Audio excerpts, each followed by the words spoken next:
Olá, tudo bem com vocês? Bom, gente, antes de tudo eu quero orar. Obrigado, Senhor, por mais essa oportunidade de estar aqui expressando os meus pensamentos.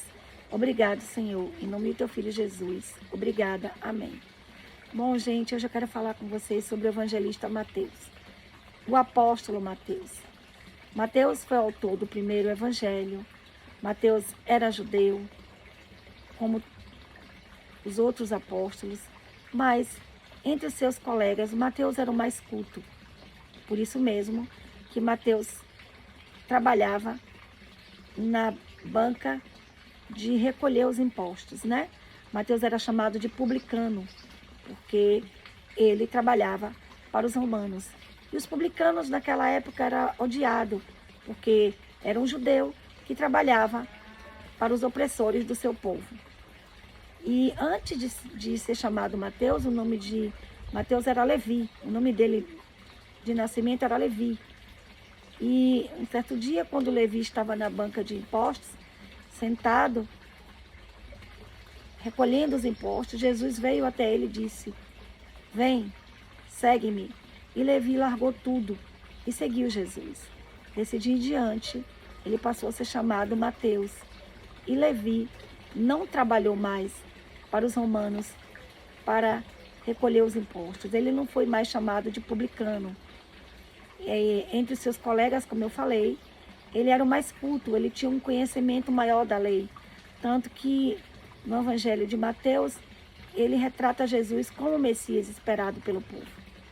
Entre os 4 evangelhos, Mateus descreve Jesus como Messias, né? E depois da morte de Jesus, Mateus foi para a Pérsia e para a Arábia.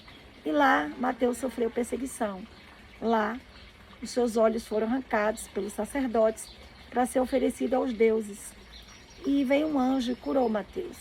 Depois, Mateus foi para um outro país, para a Etiópia. E lá também ele sofreu perseguição. Mas, como o filho da rainha tinha morrido, Mateus foi chamado até o palácio e ressuscitou o filho da rainha. E depois disso, uma grande parte daquele povo se converteu ao cristianismo. Eu resolvi falar sobre Mateus porque Mateus foi um dos muitos que sofreram a transformação moral, né? Mateus trabalhava para os romanos, tinha muito dinheiro, enricou, porque trabalhava para receber os impostos. E quando Mateus conheceu Jesus, Mateus foi transformado. Mateus não quis mais trabalhar para Roma. Mateus quis seguir Jesus. Então, eu sempre digo que o maior milagre que Jesus fez não foi não foi curar um cego nem um aleijado. Foi a transformação moral que ele fez em muitas pessoas daquela época, entre elas o apóstolo Mateus. Bom, gente, fique com Deus, tudo de bom e até a próxima.